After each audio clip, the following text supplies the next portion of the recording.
차르바카 학파, 인도 철학에서 차르바카라는 말은 유물론자이다. 지각만이 지식의 유일하고 타당한 근원이라 한다. 그들은 추론이나 다른 사람의 언어적 증언 등과 같은 비지각적, 간접적 지식은 믿을 수 없으며 그것이 잘못으로 입증되기도 한다는 것을 지적한다.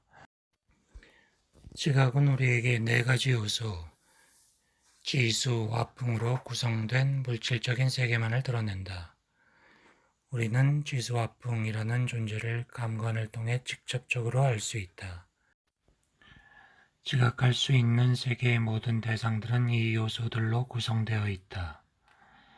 인간에게는 의식이 존재하지만 그 의식의 속성은 물질의 산물인 살아있는 육체다.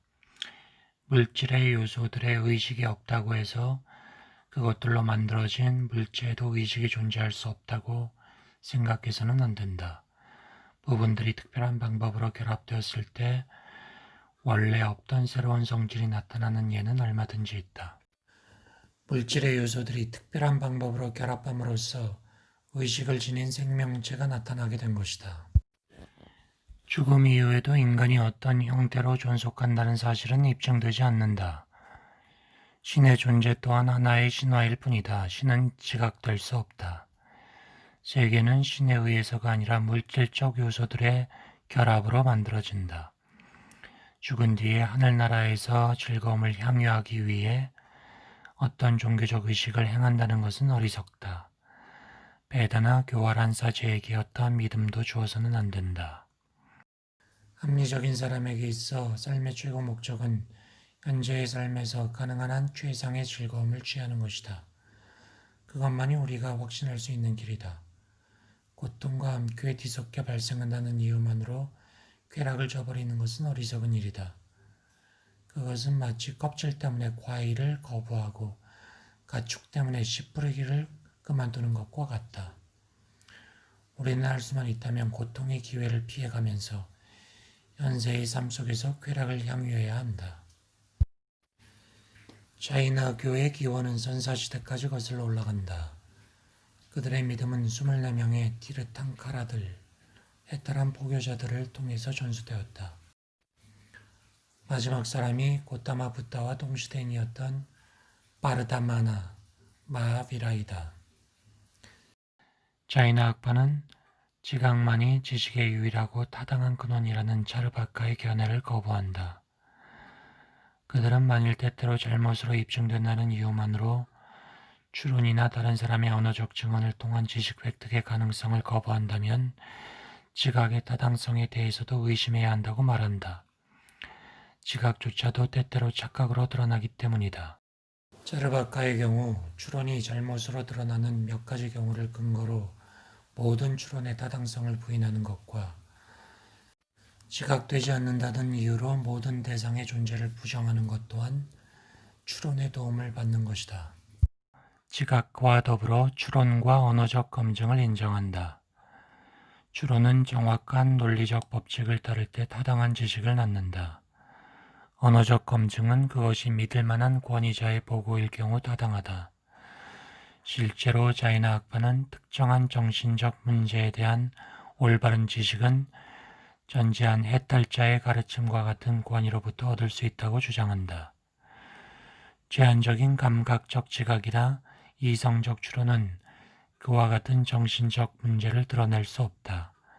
이러한 세 가지 종류의 지식을 근거로 하여 자이나 학파는 우주에 대한 견해를 형성한다. 지각은 차르바카 학파가 주장한 것처럼 네 가지 요소로 이루어진 물질적 실체의 실제성을 드러낸다. 추론을 통해서는 공간, 시간의 존재를, 그리고 운동과 정지라는 두 가지 원인을 믿게 된다. 공간의 존재를 믿는 것은 물질적 실체는 반드시 어딘가에 존재해야만 한다는 추론에 의해서 가능하다. 시간의 존재를 믿는 것은 물질의 연속적인 변화는 그것 없이는 이해될 수 없다는 추론에 의해서 가능하다. 운동과 정지라는 두 가지 원인을 믿는 것은 사물의 움직임과 멈춤이 그 두 가지 원인으로서만 설명될 수 있다는 추론 때문이다. 운동과 정지는 각각 다르마 아다르마라고도 하는데 이 용어는 선과 악이라는 도덕적 의미가 아니라 운동과 정지의 원인이라는 기술적인 의미이다. 그러나 네 가지 물질적 요소, 공간, 시간, 다르마와 아다르마로 구성된 물질적 세계가 전부는 아니다. 주론과 마찬가지로 지각은 모든 생명체의 자아, 영혼이 존재한다는 사실을 입증한다. 우리는 색깔, 형태, 냄새 등과 같은 오렌지의 특성을 지각할 때 오렌지의 존재를 지각한다고 말한다. 이와 비슷한 이유에서 쾌락이나 고통 또는 자아의 다른 성질을 내적으로 지각하게 될 때 우리는 자아 또한 지각을 통해 직접적으로 알려진다는 사실을 인정해야만 한다. 의식이 물질의 산물이라고 말할 수는 없다. 짜르바카는 물질적 요소들의 결합에 의해 의식이 발생한다는 사실을 어떻게 지각할 수 있는가를 어떠한 방식으로도 설명할 수 없다. 자아, 영혼의 존재는 만일 그것들을 인도하는 의식적 동인이 없다면 물질적 실체들이 혼자서는 생명체를 형성할 수 없을 것이라는 근거에서 추론될 수 있다. 우주에는 생명체의 수만큼이나 많은 자아들이 존재한다. 동물뿐 아니라 식물, 심지어 입자 속에도 자아가 존재한다. 먼지나 명백하게 생명이 없는 사물들 속에도 미생물과 같은 미세한 생명체가 존재한다. 그러나 모든 자아가 똑같은 의식을 갖고 있는 것은 아니다. 식물이나 먼지처럼 작은 것은 오직 촉각과 그로 인한 촉각적 의식만을 가지고 있다. 어떤 아등동물은 두 가지 감각과 의식을, 다른 어떤 동물은 세 가지, 네 가지의 감각과 의식을 가지고 있다. 인간과 고등동물은 5가지 감각기관을 가지고 인식한다. 하지만 감각기관이 발달할수록 속박 속에 있는 자아는 한정되고 모든 종류의 괴로움에 종속된다. 그럼에도 불구하고 모든 자아는 무한한 의식과 힘, 행복을 얻을 수 있는 능력이 있다. 이런 것은 자아의 본질 속에 있다. 그것은 마치 태양이 구름에 가리우듯이 가르마의 방해를 받는다. 가르마는 자아 속에 있는 열정과 욕망의 힘이다. 그 힘은 먼지 입자가 햇빛이나 다른 광선의 빛에 스며들듯이 자아 속에 스며들어 있는 물질의 분자에 달라붙는다. 물질에 의해 자아를 속박하는 이 까르마를 제거함으로써 자아는 비로소 자신의 본래적 완전성을 다시 획득할 수 있다. 해탈한 성인의 가르침과 삶은 해탈의 가능성을 입증하고 그 목적을 이루기 위해 가야 할 길을 보인다. 속박을 제거하기 위해서는 자이나 스승의 가르침에 대한 믿음과 그 가르침에 대한 지식, 올바른 행동이라는 세 가지 요소가 필수적이다. 올바른 행동은 삶으로부터 모든 고통이나 어리석음, 훔침, 감각적 쾌락, 대상에 대한 집착 등을 끊어버리는 것이다. 올바른 믿음, 올바른 지식, 올바른 행동이 결합함으로써 열정은 억제되고 자아와 물질을 묶어놓는 까르마는 제거된다. 장애물이 제거됨으로써 자아는 무한한 믿음과 무한한 지식, 무한한 능력과 무한한 축복이라는 본래의 완전성을 획득한다. 이것이 해탈의 상태이다. 자이나교는 신의 존재를 믿지 않는다. 전지전능함과 같은 모든 신적인 능력을 소유하고 있는 티르탕카라들이 신의 자리를 대신하고 있으며 그들은 삶의 이상으로 추앙받는다. 모든 살아있는 존재에 대한 자비심은 자이나교의 특징 가운데 하나이다. 이와 더불어 자이나 철학에는 모든 견해에 대한 고려가 존재한다. 무한한 양상을 지닌 모든 대상의 존재 여부는 서로 다른 관점으로 판단해야 한다고 가르친다. 일상적으로 내리는 사물에 대한 판단은 특별한 관점 아래 드러나는 사물의 특정한 양상과 관계될 경우에만 참이다. 따라서 우리는 우리가 지닌 지식과 판단의 제한적 성질을 기억해야만 한다. 특정 사물에 대한 어떤 견해도 그것이 완전한 진리라고 생각해서는 안 된다. 자이나 철학은 일종의 실체론이다. 외계의 실체성을 역설하기 때문이다. 또한 많은 궁극적 실체를 믿는다는 점에서는 다월론이며 신의 존재를 부정한다는 점에서는 무신론이다. 불교 철학은 잘 알려진 대로 곧다마 붓다로부터 시작되었다. 그는 괴로움의 원인을 찾고 그것을 극복할 수단을 얻기 위해 학습과 고행, 명상으로 세월을 보냈다. 마침내 그는 깨달음을 얻어 사성제를 가르쳤다. 첫 번째 고성제는 약간씩 다른 형태를 띠면서 대부분의 인도 철학자들에게 인정되는 것이다. 그러나 붓다는 진리를 꿰뚫는 통찰력으로 괴로움이 단순히 우연한 일이 아니라는 것을 깨달았다. 그것은 일상적으로 모든 형태의 존재와 모든 종류의 경험 속에 드러난다. 즐거움처럼 보이는 것도 그 근저는 고통이다. 두 번째, 집성제에 대한 결론은 그의 연기설에 대한 분석에서 도출된 것이다. 모든 존재는 그것이 물질적이든 정신적이든 어떤 다른 사물에 의해 비롯되므로 이 세상에 무조건적이고 자존적인 것은 없다. 영원한 것도 없다. 모든 사물은 변화에 종속된다. 이처럼 우리의 괴로움도 몇 가지 조건에 의해 생겨난다. 괴로움은 태어남으로부터 생기고 태어남은 세상의 사물에 대한 우리의 갈망으로부터 생겨난다.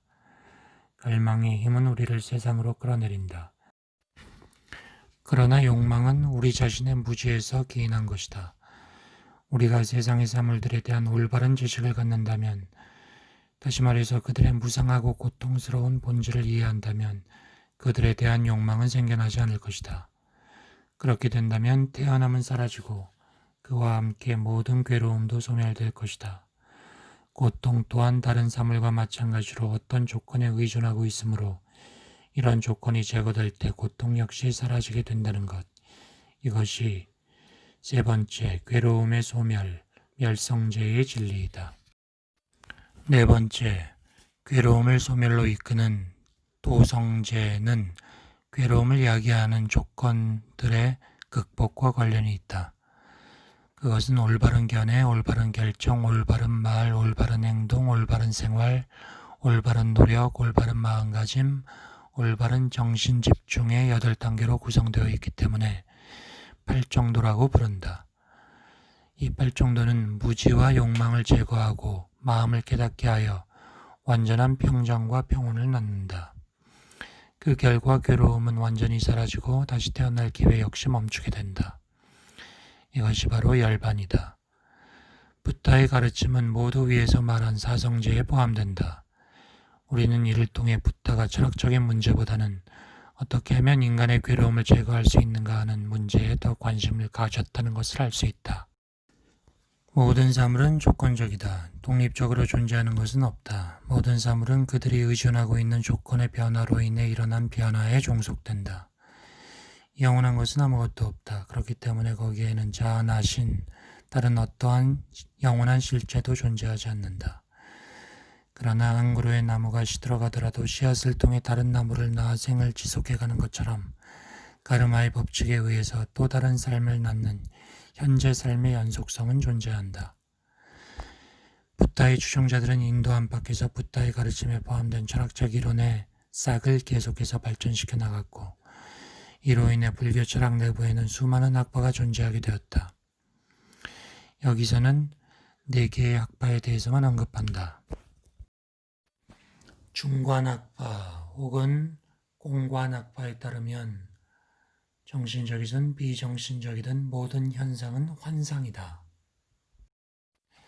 유가행파 혹은 유식학파의 입장에서는 모든 외적 대상은 비실제이다.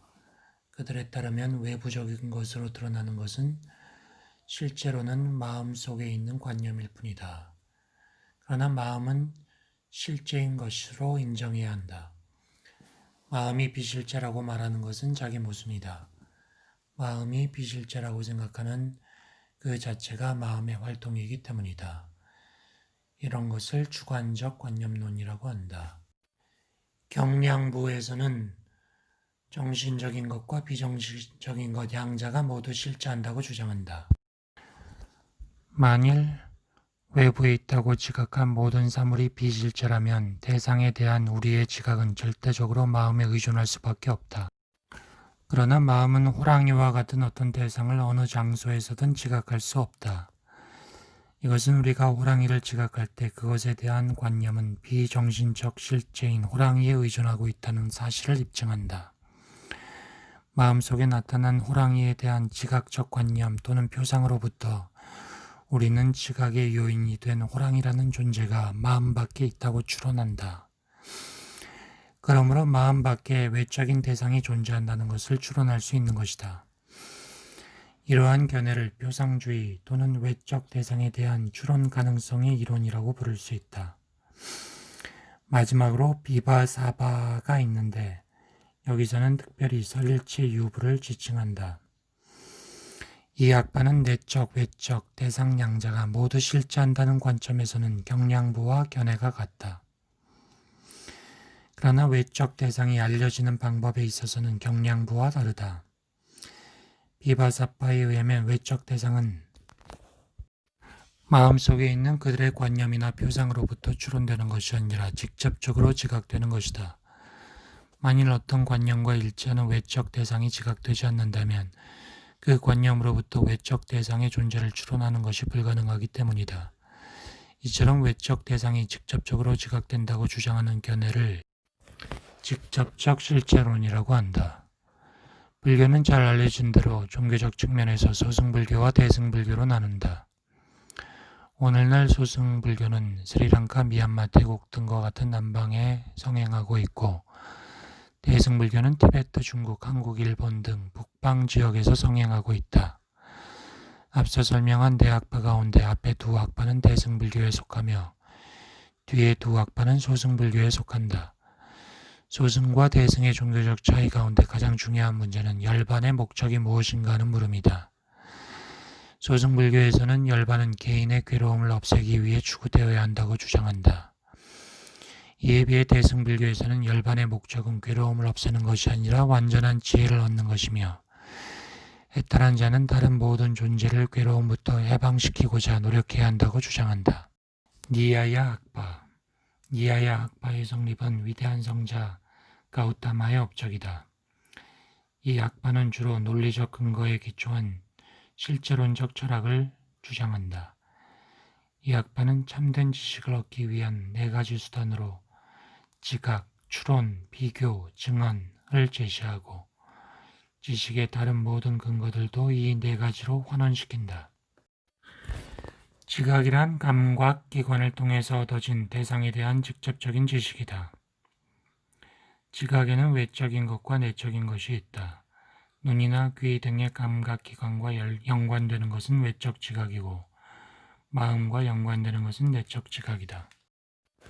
추론은 지각을 통하지 않고 유추된 대상과 필연적으로 연관된 어떤 표식에 대한 이해를 통해서 얻어지는 지식이다. 둘 사이의 필연적 관계를 브합티라고 부른다. 추론에는 적어도 3개의 명제와 3개의 명사가 필요하다. 소명사는 어떤 내용을 추론하는 도구이며 대명사는 추론의 대상이다. 그리고 중명사는 대명사에 필연적으로 연관된 것으로 소명사에 드러난다. 이를 통해 형성된 니야야의 논법은 다음과 같다. 언덕에 불이 있다. 왜냐하면 연기가 있으니까. 연기가 있는 곳은 어디에나 불이 있다. 비교는 이미 잘 알고 있는 대상과의 유사성에 근거하여 어떤 대상의 이름을 붙이는 이름과 사물 사이의 관계에 대한 지식이다. 언어적 증언은 권위 있는 사람의 진술에서 파생한 지식이다. 과학자가 물이란 수소와 산소가 일정한 비율로 결합된 것이라고 말한다. 그것을 검증할 수는 없지만 우리는 과학자의 권위에 입각하여 그것을 알고 있다. 이러한 것이 언어적 증언으로부터 파생한 지식이다. 지식의 대상은 자, 육체, 감각기관, 감각대상, 인식, 의식, 행위, 정신적 결함, 재생, 즐거움과 고통에 대한 느낌, 괴로움, 고로부터 벗어남 등이다. 인도의 다른 많은 철학파들과 마찬가지로 니야야 악파도 그 감각과 그 대상, 육체 등의 물질적 속박으로부터 벗어난 자아의 해탈을 추구한다. 니아의 학파에 따르면 육체는 단지 물질로 구성된 복합적 실체일 뿐이고 의식은 미세하여 눈에 보이지도 않는 영속적인 실체이다.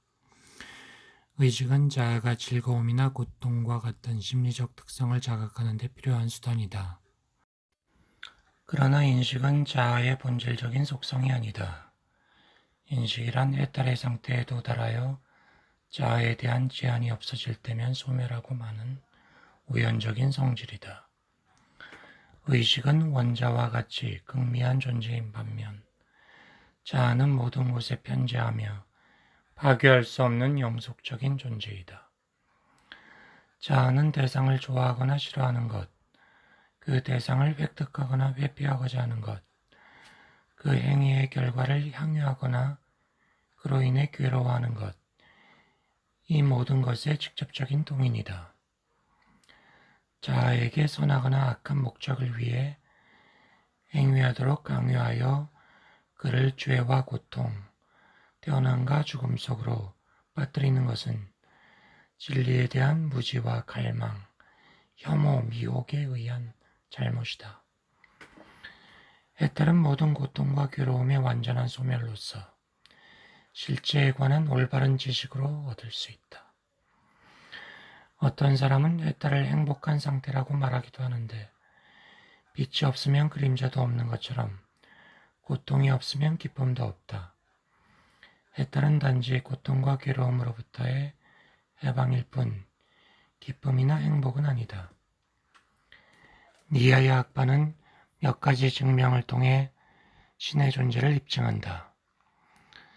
신은 세계의 창조와 유지, 파괴를 수행하는 궁극적 원인이다. 그는 무로부터가 아니라 원자, 공간, 시간, 에테르, 의지, 자아를 가지고 세계를 창조했다. 이 세계는 개별적인 자아가 전생에 행했던 행위의 결과에 따라 즐거움과 고통을 겪기 위해 창조되었다. 신을 증명하는 논리는 다음과 같다. 산과 바다, 해와 달과 같은 사물은 결과이다. 부분들로 이루어졌기 때문이다. 그러므로 조물주를 가지고 있어야만 한다. 개별적 자아는 힘과 지식에 한계가 있기 때문에 조물주나 창조주가 될 수 없으며 물질적 사물의 구성 요소인 원자처럼 미세하고 지각할 수 없는 존재를 다룰 수도 없다. 세계의 창조주는 무한한 능력과 지혜를 가지고 우주의 도덕적 법칙을 유지할 수 있는 지성적이며 초자연적인 존재이어야 한다. 신은 자신의 목적을 위해서가 아니라 모든 생명체의 선을 위하여 세계를 창조했다. 그러나 이것이 이 세상에는 행복만 있고 괴로움은 없다는 것을 의미하는 것은 아니다. 개별적 자아가 자유의지를 가지고 있다면 그 자유의지가 선하거나 악한 목적을 대신할 것이고 그로 인해 행복과 고통이 초래될 것이다. 그러나 머지않아 신성한 존재의 보살핌과 인도 아래 모든 개별자는 자신과 세계에 대한 지식을 획득하고 고통에서 벗어나 자유를 얻는다.